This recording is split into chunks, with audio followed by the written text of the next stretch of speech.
must have an appetite that is guided, an appetite that is controlled, an appetite that has direction of God, right?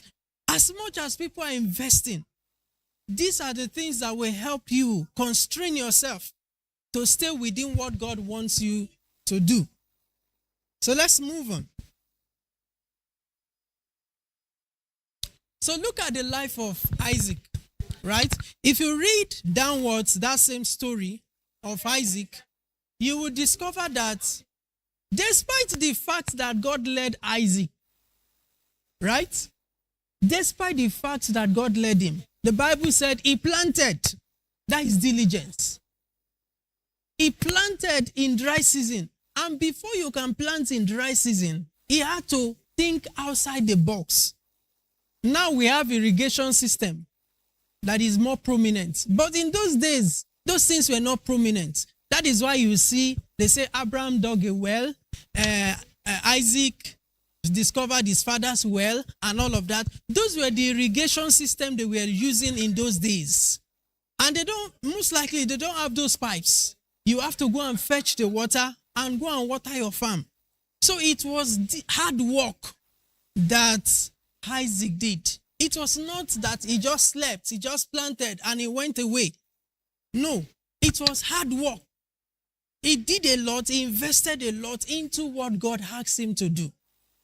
And he didn't stop there.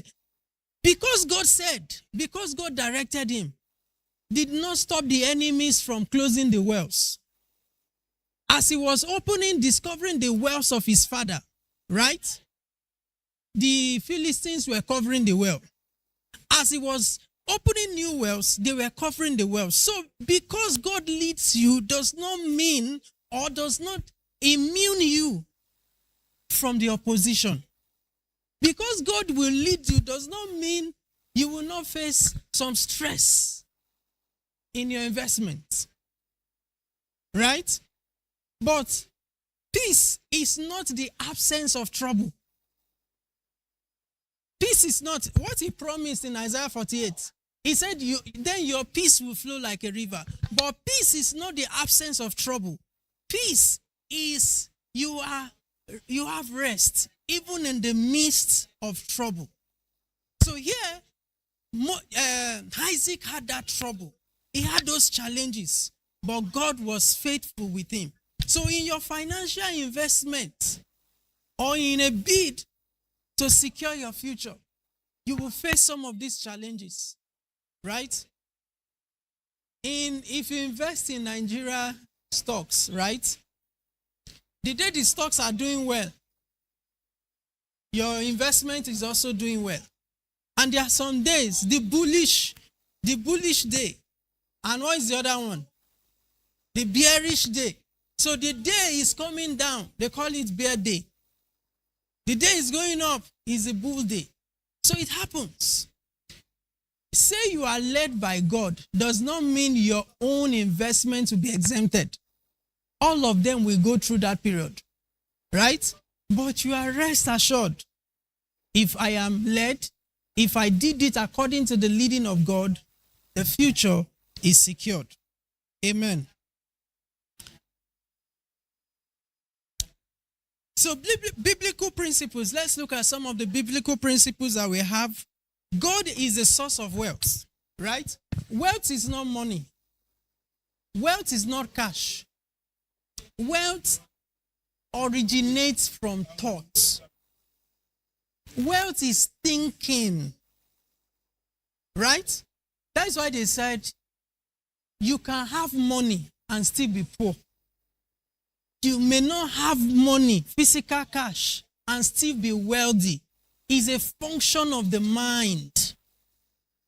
It's a function of the mind. You see people with money, but the way they reason, you know, this person is a poor man. He's an accidental rich. He got money by accident. So it's a thing of the mind. It's a function of the mind. And here, he said, God is the source of wealth. He said, for it is he who giveth thee power to make wealth. It is he who giveth thee power to make wealth. So God does not give you money. Money does not fall. But it gives you capacity to think. It gives you creative ideas. It gives you capacity to think outside the box, right? You may not need to reinvent the wheel, that is, do something practically new. It may just be an improvement of an existing process. For instance, you see this fan. Most of the fans we have, right? They blow left, they blow right. How many of us have seen the one that blows up and down? You've seen the one that blows up, down, right, left. I used to have that fan long time ago. It blows up, down, right, left. Somebody thought about it. That why we just going left and right? What if somebody is down? What if somebody is up? Why is it not why is it not blowing that way? So this person does not need to reinvent the wheel. He only improved on what was available. The same dynamics that makes it go left and right can also make it go up and down. And with that, people will have preference for his own type of fan. So his creativity, capacity to think beyond what people are having currently. Right? So that is capacity. God gives, is the source. He's the one who gives the skill. He's the one who gives the ability. He's the one who gives the opportunity. Right? When you are prepared, they say when opportunity meets with preparation, what happens? There's going to be success. When there's opportunity to write an exam and you are prepared. You are prepared for an exam and there's an opportunity to write it. Like my wife was telling me in a senior WAEC while she was writing, that she wrote that day, it was mathematics during their set. Mathematics, after writing mathematics, the one she likes doing most is this set drawing, all those drawing. You have to draw angles and all of that. That is the one she loved. And you know, they usually have compulsory questions. Those drawing constructions are part of the compulsory questions. And that is the one she likes most. So she had done the construction, but lo and behold, while she kept it in her drawer so that she can do some other ones that she thinks she may pass, she forgot to attach the construction sheet with the paper she submitted. So when she remembered, you know, nobody, if you're an invigilator, you will not collect it now. You think after some minutes or hours, she remembered, oh, I didn't. But they didn't collect it because if I was the one, I wouldn't have collected it. Maybe you have gone to do Orijo somewhere and you are now bringing it. So they didn't collect it. Though she was sad at that point, fortunately for her, the WAEC, they said there was mass malpractice. They cancelled the mathematics exam and requested that all of them resit. So she was happy. And when the opportunity came again, she took it. Unfortunately for her, she passed it. Right? So when there is preparation, financial preparation has to do that you are saving. If there is no savings, there will not be investment. If there is no savings, if somebody says, oh, there's an opportunity to buy a car. You have a car for your business. There's an opportunity, somebody wants to sell off a car at a very ridiculous amount. But you don't have savings. Will you be able to take that opportunity? No. There's a distress sale for land, right? There's a distress sale for land. The man has built it up to lintel level, but there is no more. He has some challenges. He has to do some things. If you are not prepared, that is, if you don't have savings, there will not be an investment at that point. So these are the principles. Diligence and hard work. Consistent effort and diligence lead to lasting wealth. You ask me, Is it everybody that is hardworking that his future is financially secured? No. The answer is no. Hard work is not enough, but hard work is part of it. Right? Hard work is part of it. I don't think, maybe you can advise me or tell me of any wealthy person that you know that is not hardworking. Maybe you have seen and you want to use that person as a role model. And maybe I can copy too. You have somebody. People who bet. What is the meaning? I don't bet. Okay, gambling. If you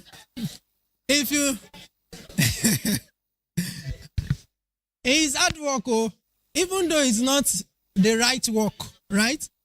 If you see how somebody's papa that does not know mathematics carries biro and paper, he is doing Baba Ijebu calculation. Even though it's not the right work, it's hard work. Even you that do bet Ninja or bet sporting bets, you need to be able to go and check what is the performance of this team in the past 5-10 games. How have they been doing? Have they been conceding? Are they very defensive? Are they very attacking? Can they score? So you know whether it's go you will choose, or you know, or but it's not the right work, right? Betting is out of it. Yes, ma'am. Please, can you, the mic? I cannot call that a belt because they want to do it again to get more money, and in that process, they tend to lose what they have gathered for themselves. Thank you. So it's not even the way.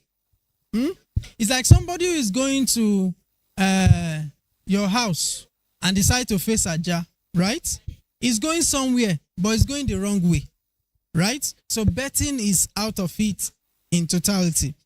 So you must have the right attitude towards wealth, be patient in wealth pursuits, content with what you have, right? What you have at the moment is good. You are content. Contentment does not stop you from desiring more, right? Lack of contentment is when what you have, you don't even desire, you don't even like it, and you want at all costs to get what somebody else's have, and you are willing to do anything it takes, right? That is when it's a problem. When you are contented does not mean you should not desire more. The right attitude. There's a Bible verse in Proverbs that says, the wealth in the house of the rich man, in the house of the rich, of the wise, there is oil. But a fool spends everything that comes to him. Every time money comes to you, you always have a need to throw it to. Everybody has a need. And need, like economy says, is what? Woman wants is what? Insatiable. Woman wants is insatiable. There will always be a need or a want for you to, even money. Every money comes with an assignment. It's you that will tell that money, right? This is not where you are going. As you are walking past this street, some of us may never see something because you don't have money in your pocket. Something you can buy from this junction to our gates here. You may never see what you will buy. It's just two people's house. But the day money enters your account, that is when you'll be looking at this house and say, if I have this house, it will not be bad now. Right? So every time money comes, it comes with, spend me. This thing that you have been looking at all this while, why don't you give it a try now? Spend that money now. You don't have enough wigs. This wig that you just bought it, you've been using wig for 3 months. You are a big girl. Buy more wig, buy more wig, buy more wig. Right? Or your clothes. This clothes, I've been wearing it for 1 year. No, there's money now. Let's go and shop. Maybe you used to go to Ajah markets before. Now you have better money. You want to go to a boutique. Yes, sir. Please use the mic.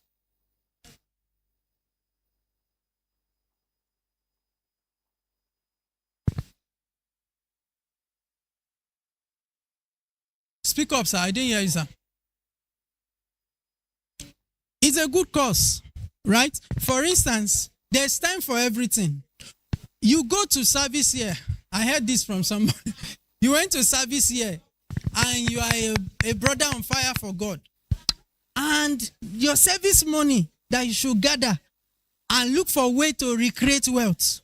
You carry that money to go and support a crusade or to sponsor a crusade. Is it a bad thing to do? No. But there's time for everything. At your time, it should not be sponsoring crusade. At your time, it should be you going out one after the other. Go and catch them. Right? If you use that money to organize crusade, let's say God shows mercy, 30 people are saved in that crusade. Compare it to you going out every day and winning one soul each. In 366 days or 365 days, you have won 365 souls. But in that crusade, you have won 30 souls. There is time for you to be able to sponsor crusade. There is time for you to go out. Jesus also told the disciples, when he told them go 2 by 2, don't go alone. And after then, there is time they were released to go and do mass work. So there is time for everything. Charity is a very laudable cause. But is it the time? At your stage, we will advise generosity. JJ, at our stage, we will advise generosity, right? Be generous to people around you, but begin to keep your wealth. It is very important so that you can invest them. You can start small. You can dream big with small steps, but aspire for greater things. Everybody, you need to start small. And small is relative, right? Say start small. Starting small is relative. So, Mr. A, start small could be 50,000 naira business. So, Mr. B, start small by the function of where he or she is to start with 500,000. And to Mr. C, to start small is 5 million. Because of where that person is. So start small from where you are and grow it to where you want it to get to. Yes, ma'am. I just wanted to add that you also have a big mindset. You can start small and not have a big mindset. And you can start small and have a big mindset and you're able to achieve, all the things that you want to achieve. So it's good to start small, but let your mindset be very big. Very important. Go ahead, sir.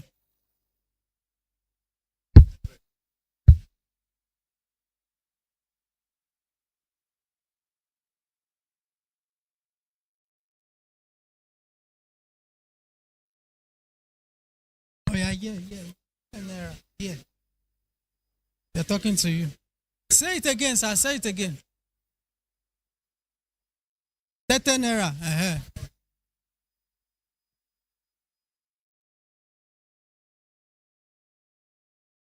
Very important, most especially for a man or woman also as a youth like this. Make sure you save something, no matter how things be. Save something out of your salary. It's very important. Your salary, my salary, will never be enough. Please say, where's the mic, sir?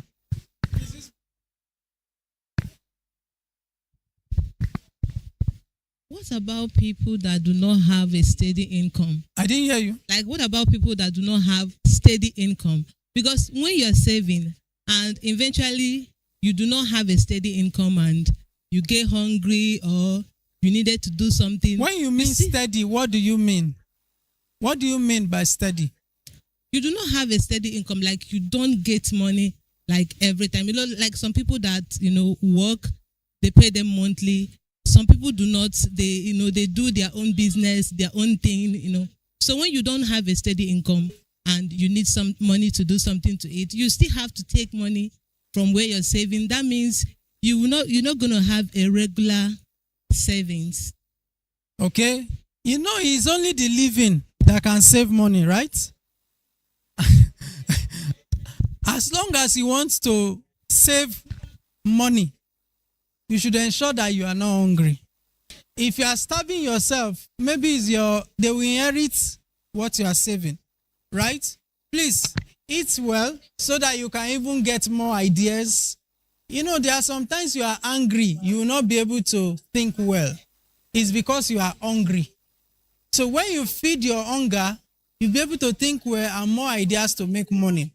So people who don't have steady income, sometimes their money come in a rush. It comes big. That is where it needs wisdom for you to be able to invest that money to make it a steady income. If it comes in a rush, if you can put it into something that will now make it a steady income, while you are still pursuing this one, but your investment makes you to have continuous flow of resources. Yes, ma'am. To add to what you said, actually, the situation she mentioned is where planning comes in. Actually, effective planning works better for people who do not have stable income. Even with people that have stable income, that have something coming in every month, if you still do not plan carefully and productively, you might not have anything to save. You already know the kind of business you do. You already know how it works. You know when it comes. You know how much you're making on a particular contract when it comes and all. The kind of food you want to eat, you know you cannot afford some certain food.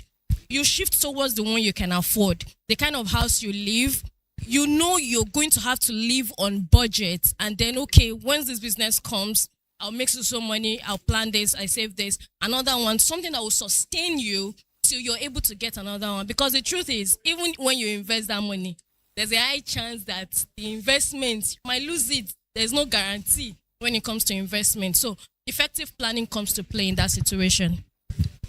Thank you so much. So how many of us know artisans who get daily money? The way they spend is different from a salary earner. And the way a salary earner spends is different from the way a contractor spends. Because a contractor receives BEMU, maybe once in 3 months, once in a year, and so on. So the way they spend is different. The person who collects everyday money, if you see them where they are eating, they chop the life of their head. They chop the life of their head. But you, a salary earner, you have calculated that if I spend more than this, to complement it, I have to drink Gary. Or you will trek. You use trekking to cover up. So it's a different way to spend money. So let's look at a few ways you can also create wealth. And the major one I want to talk about is creative arts and media, right? A lot of us in the media spaces, a lot of people are making money. YouTube channels, your social media pages and all of that, a lot of people are making money from it. I know we have some things that we have content. Like somebody was saying yesterday that if you come from a poor background and you are an introvert,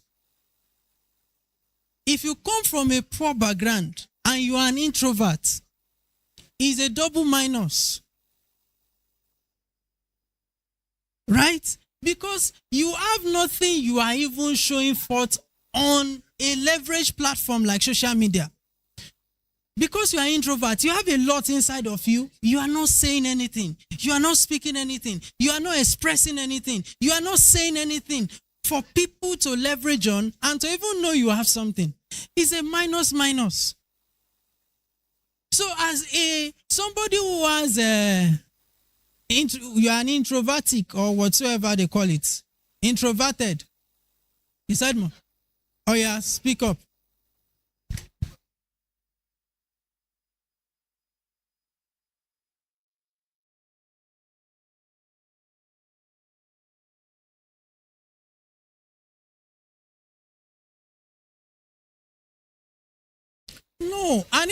No, don't get it.